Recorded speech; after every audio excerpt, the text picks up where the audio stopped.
Genesis 21 verses 9 to 10 reads, "But Sarah saw that the son whom Hagar the Egyptian had borne to Abraham was mocking, and she said to Abraham, 'Get rid of that slave woman and her son, for that woman's son will never share in the inheritance with my son Isaac.'" Genesis 22 verse 2 reads, "Then God said, 'Take your son, your only son, whom you love, Isaac, and go to the region of Moriah. Sacrifice him there as a burnt offering on a mountain I will show you.'"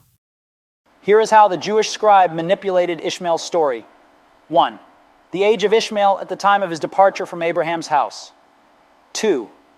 Abraham's son, who was offered as a sacrifice. Some Islamic scholars suspect that the scribes tampered with the story of Hagar and Ishmael in the Torah.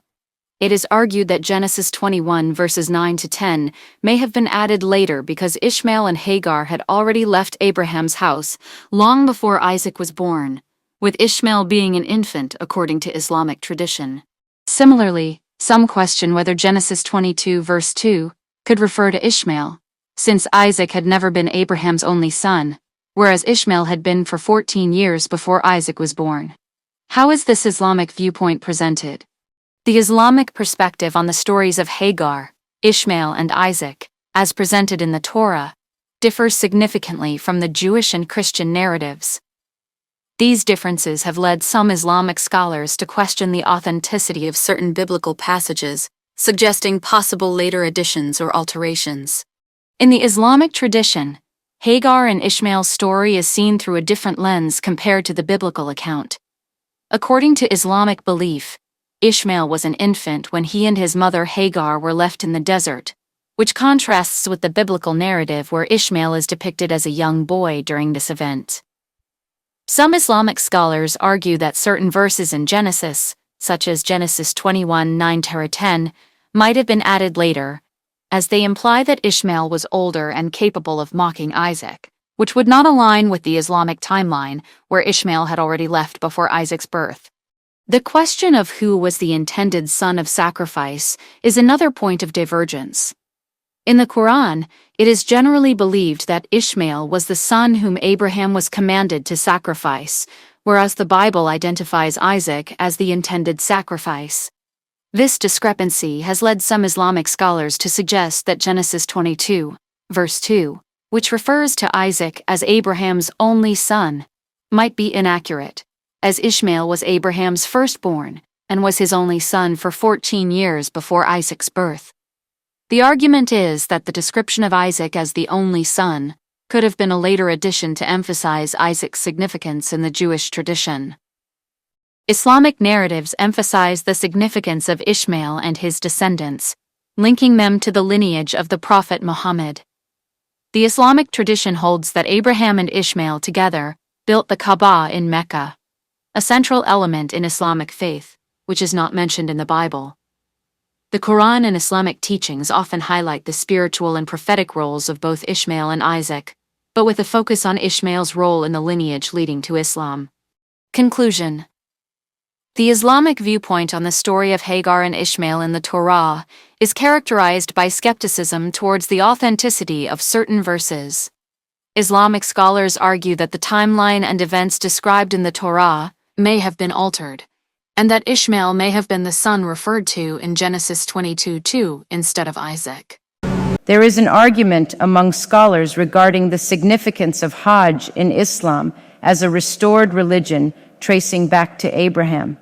It is posited that Ishmael was exiled as a young child well before the birth of Isaac, and that Ishmael, rather than Isaac, was the intended sacrifice. How is this argument articulated?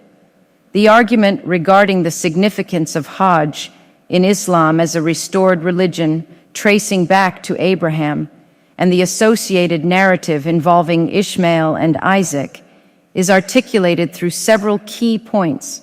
1. Lineage and prophetic tradition.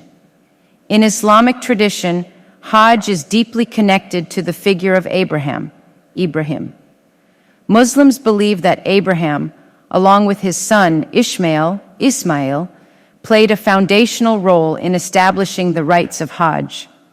The Kaaba, the central structure around which Hajj is performed, is believed to have been built by Abraham and Ishmael. 2. The story of Ishmael and Isaac. Exile of Ishmael. According to Islamic narratives, long before Isaac was born, Ishmael and his mother Hagar were settled by Abraham in the desert of Mecca, which is where the Zamzam well miraculously appeared to sustain both of Hagar and her infant son Ishmael. This event is commemorated during the Hajj.